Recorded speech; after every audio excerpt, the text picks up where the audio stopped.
नमस्कार दोस्तों, आप सभी का एक बार फिर से एपी हिस्ट्री क्लासेस में हार्दिक स्वागत है। दोस्तों, आज हमारा जो टॉपिक होगा, कल हमने हड़प्पा सभ्यता के बारे में बात की, हड़प्पा स्थल के बारे में बात की, कहाँ से कैसे क्या खुदाई हुआ, क्या साक्ष्य मिला। और आज हम लोग बात करेंगे मोहनजोदड़ो के बारे में कि मोहनजोदड़ो की खुदाई कैसे हुई, कौन किया, क्या साक्ष्य प्राप्त हुए, क्या विशेषता है उसकी, क्या उपनाम है उसके, क्या मोहनजोदड़ो का अर्थ होता है, तो उसके बारे में बात करेंगे, एक एक करके बात करेंगे। तो आइए टॉपिक की तरफ चलते हैं। देखिए, बाहर कर लेने। सिंधु घाटी सभ्यता का एक क्षेत्र है जिसे मोहनजोदड़ो कहते हैं। क्या? मोहनजोदड़ो। मोहनजोदड़ो का अर्थ होता है मृतकों का टीला। क्या होता है?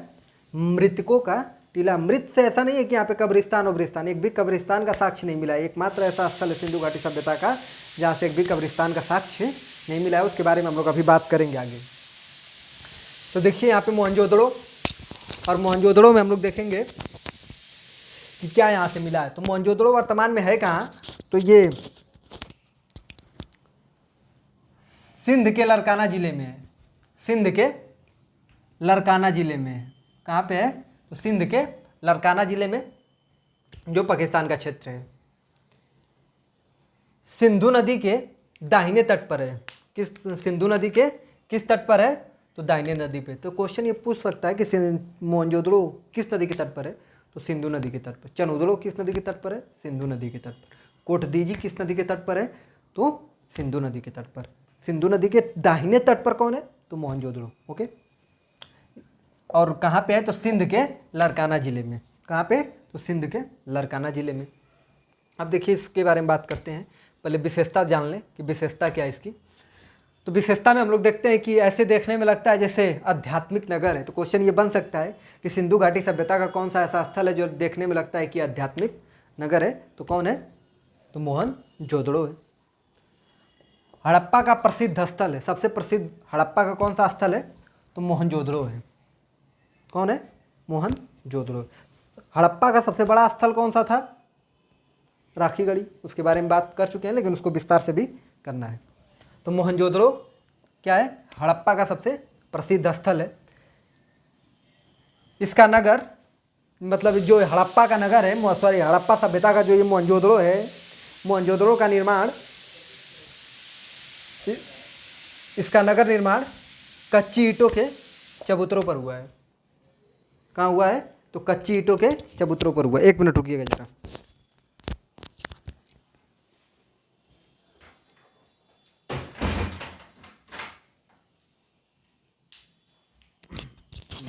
शुरू करते हैं।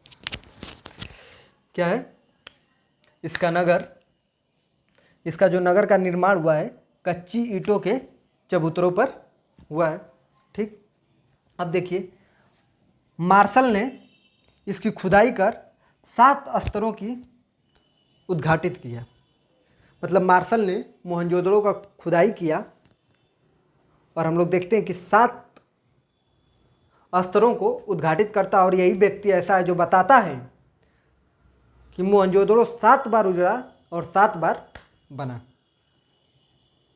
7 बार उजड़ा और फिर 7 बार फिर से बना। तो ये बात कौन बताता है? तो हम लोग देखते हैं कि मार्शल बताते हैं।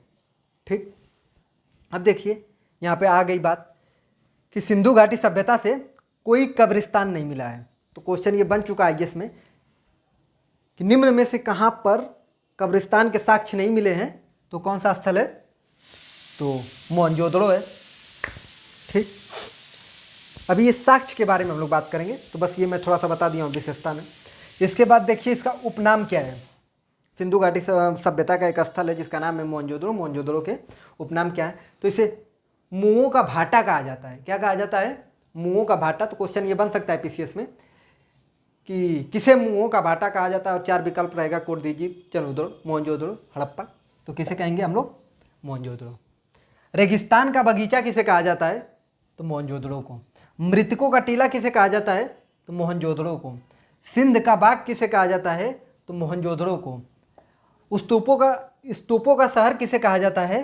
तो मोहनजोदड़ो को। दुर्ग टीला को स्तूप टीला किसे कहा जाता है? दुर्ग टीला का स्तूप टीला किसे कहा जाता है? तो मोहनजोदड़ो को। ठीक, दुर्ग टीला का स्तूप टीला किसे कहा जाता है? तो मोहनजोदड़ो को।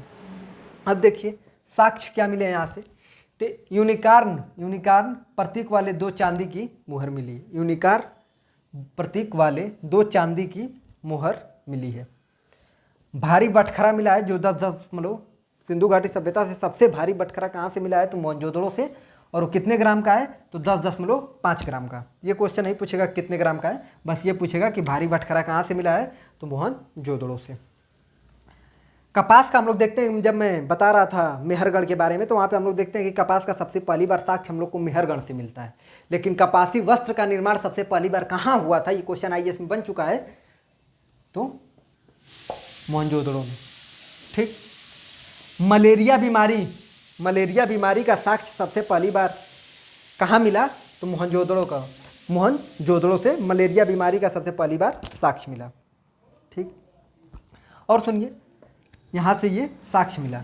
इसके बाद हम लोग देखते हैं कि इसके पहले जब हम लोग हड़प्पा के बारे में बात कर रहे थे, तो वहाँ पे हम लोग देखे गठिया रोग का साक्ष्य सबसे पहली बार कहाँ मिला था? तो यहीं से। सुमेरियन नावों का चित्र कहाँ से मिला है? तो मोहनजोदड़ो से। चांदी का प्राचीनतम साक्ष्य कहाँ से मिला है? तो मोहनजोदड़ो से। अन्नागार या सबसे बड़ी इमारत कहाँ से मिली है? तो मोहनजोदड़ो से। 20 खंभों वाला सभा भवन कहाँ मिला है? 20 खंभों वाला सभा भवन कहाँ मिला है? तो मोहनजोदड़ो से। इसी को बता रहे हैं आर एल स्टाइन के। ये ऐसा लग रहा है जैसे मानो मार्केट है या कोई बाजार है, तो इसे पूछ सकता है कि आर एल स्टाइन किसे कहते हैं, कि मानो ये एक मार्केट या बाजार है, तो मोहनजोदड़ो का एक 20 खंभों वाला सभा भवन को। विश्व में पहली बार वाटर प्रूफिंग की साक्ष्य मिलता है कहाँ से? तो मोहनजोदड़ो से। तो क्वेश्चन ये भी बन सकता है कि विश्व में पहला वाटर प्रूफिंग कहाँ से मिला था? तो मोहनजोदड़ो से। एक मुद्रा प्राप्त हुई है जो एक व्यक्ति 2 बाघों से लड़ रहा है। एक मुद्रा प्राप्त हुई है जो एक व्यक्ति 2 बाघों से लड़ रहा है, वो कहाँ से मिली है हम लोग को? तो मोहनजोदड़ो से। यहाँ देखिए, एक व्यक्ति 2 बाघों से लड़ रहा है और एक मुद्रा प्राप्त हुई है उसी को। एक मुद्रा प्राप्त हुई है जो एक व्यक्ति 2 बाघों से लड़ रहा है। खुदाई कौन कौन किया है? तो रखाल दास बनर्जी, J.H. मैके, J.F. डेल्स। पहले खुदाई कौन किया? तो रखाल दास बनर्जी 1922 ईस्वी। आपसे कभी नहीं पूछेगा। जे.एन. मार्शल के निर्देशन में। और दयाराम साहनी भी किसके निर्देशन में किए थे? मार्शल के ही। और रखाल दास बनर्जी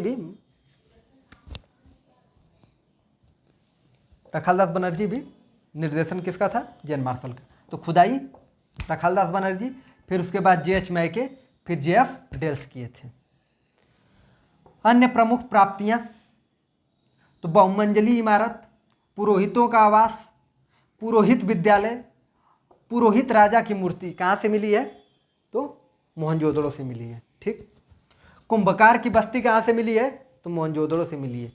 तांबे की हेयरपिन कहाँ से मिली है? आईएएस में पूछा गया क्वेश्चन है, तो मोहनजोदड़ो से मिली है। बड़ी संख्या में कुआं कहाँ से मिला है? तो मोहनजोदड़ो से। और हड़प्पा से क्या मिला है? कि सभी घरों में शौच का साक्ष्य मिलता है। 8 कक्षों वाला स्नानागार कहाँ से मिला है? तो मोहनजोदड़ो से मिला है। बृहत स्नानागार कहाँ से मिला है? तो मोहनजोदड़ो से। अभी इसके बारे में बात करेंगे। तांबे की गोटी जो चौकोर होती है कहाँ से मिला है? तो मोहनजोदड़ो से। उस पर लिपि उत्कीर्ण है जो भावचित्रात्मक है, कहाँ से मिली है? तो मोहनजोदड़ो से। लदार अभिलेख कहाँ से मिला है? तो मोहनजोदड़ो से। कुंभकार के 6 ईंट के भट्टे कहाँ से मिले हैं? कुंभकार के 6 ईंटों के भट्टे कहाँ से मिले हैं? तो मोहनजोदड़ो से। कांस्य की कुल्हाड़ी कहाँ से मिली है? तो मोहनजोदड़ो से। क्वेश्चन आईएएस में बना हुआ है। कांस्य की नर्तकी भी कई बार बन चुका है, और ये कला संस्कृति के बारे में जब हम लोग बात करेंगे तो वहाँ पे विस्तार से इसके बारे में बात करेंगे। तो कांस्य की नर्तकी, पहली बात तो ये बताइए, कांस्य की नर्तकी किस प्रजाति की थी? बताया हूँ मैं, प्रोटो एस्ट्रोलाइट से। कांस्य की नर्तकी कहाँ से मिली है? मोहनजोदड़ो से। पशुपति की मुहर किससे मिली है? कहाँ से मिली है? तो मोहनजोदड़ो से मिली है। इधर हो गया। विश्व में कांच का सबसे पहली बार साक्ष्य कहाँ से मिला है? तो मोहनजोदड़ो से मिला। विश्व में सबसे पहली बार कांच का साक्ष्य कहाँ से मिला है? तो मोहनजोदड़ो से मिला है। अब देखिए, कोई कब्रिस्तान नहीं मिला है। पक्की सड़क कहाँ से मिली है? तो सिंधु घाटी सभ्यता के मोहनजोदड़ो से मिली है। दाढ़ी वाले बाबा मंगोलियन बताया था मैं, कहाँ इनका साक्ष्य कहाँ से मिला, इनकी मूर्ति का साक्ष्य तो मोहनजोदड़ो से मिला है। एक श्रृंगी पशु का साक्ष्य कहाँ से मिला है, तो मोहनजोदड़ो से। महाविद्यालय का साक्ष्य कहाँ से मिला है, तो मोहनजोदड़ो से। ABIS में बन चुका क्वेश्चन है कि महाविद्यालय का साक्ष्य कहाँ से मिला है, तो मोहनजोदड़ो से। चमकते हुए बंदर का साक्ष्य कहाँ से मिला है, यह भी PCS में पूछा गया है, तो मोहनजोदड़ो से मिला है। ठीक, तो इतने साक्ष्य हैं इसके। ठीक, अब बात करते हैं कि ये क्या है। तो यही बृहत स्नानागार है जो पूर्व, पश्चिम, उत्तर, दक्षिण में हुए है। ये उत्तर में हम लोग देखते हैं कि ये नहाने के लिए स्नानागार है और ये सार्वजनिक है। इसका फर्श देखते हैं हम कि जिप्सम से, और क्या बोलते हैं, जिप्सम से बना होता है उसका फर्श, और ये सार्वजनिक है। तो उत्तर से और दक्षिण में इसके तरफ, इसके नीचे जाने के लिए यहाँ पे सीढ़ी हुआ करता है। तो क्वेश्चन ABIS में बना कि बृहत स्नानागार में किधर से किधर जाने के लिए सीढ़ी हुआ था, तो किधर किधर सीढ़ी था, तो उत्तर और दक्षिण में सीढ़ी था। जल निकासी किधर से होती थी इसका, तो हम लोग देखते हैं कि पश्चिम और दक्षिण से। तो ये भी क्वेश्चन IAS में बना है। लंबाई इसका है 14.5 मीटर, चौड़ाई 7 मीटर, गहराई 2.44 मीटर, और ये सीढ़ी, ये पूर्व पश्चिम और ये पूर्व, ये जल निकासी है। ठीक, कोई दिक्कत। अब सुनिए, इधर जो है नगर के बारे में जब हड़प्पा का बात हम लोग कर रहे थे तो बताया कि ये पश्चिम भाग है, और ये हम लोग देख रहे हैं कि यहाँ पे भी क्या है, ये बस्ती है, इसको किला किया गया, किलाबंद किया गया है। और इधर का हम लोग देख रहे हैं कि किला नहीं है, ये दर्शा रहा है कि इधर किला नहीं है, और इधर क्या बोलते हैं, निम्न लोग रहते थे और इधर उच्च कुल के लोग रहते थे। ठीक, ये हड़प्पा सभ्यता में था। बस यहाँ पे डिफरेंस क्या है, यहाँ पे बीच से नदी है। तो क्वेश्चन ऐसे बना के चित्र पूछ देगा कि ये किस नगर की पहचान कर रहा है, या किस नगर के बारे में बता रहा है, तो मोहनजोदड़ो के बारे में। ठीक, पश्चिम में बस्ती को किलाबंद किया गया है, पूर्व में नहीं किया गया है, और बीच में नदी है। तो ये हो गया हम लोग का आज का मोहनजोदड़ो के बारे में, मोहनजोदड़ो की खुदाई के बारे में, मोहनजोदड़ो के साक्ष्य के बारे में, मोहनजोदड़ो के उपनाम के बारे में, मोहनजोदड़ो के विशेषताओं के बारे में। अब हम लोग बात करेंगे एक एक करके, कालीबंगा, लोथल, सुरकोतदा, चनोदड़ो, सबके बारे में, रूपनगर, रोपड़, हाँ, आलमगीरपुर, सबके बारे में। गुजरात वाला क्षेत्र लेंगे, कालीबंगा, बनमाली, सबके बारे में एक एक करके हम लोग बात करेंगे, जो हम लोग नेक्स्ट वीडियो में करेंगे। ठीक, मिलते हैं दोस्तों नेक्स्ट वीडियो में। धन्यवाद।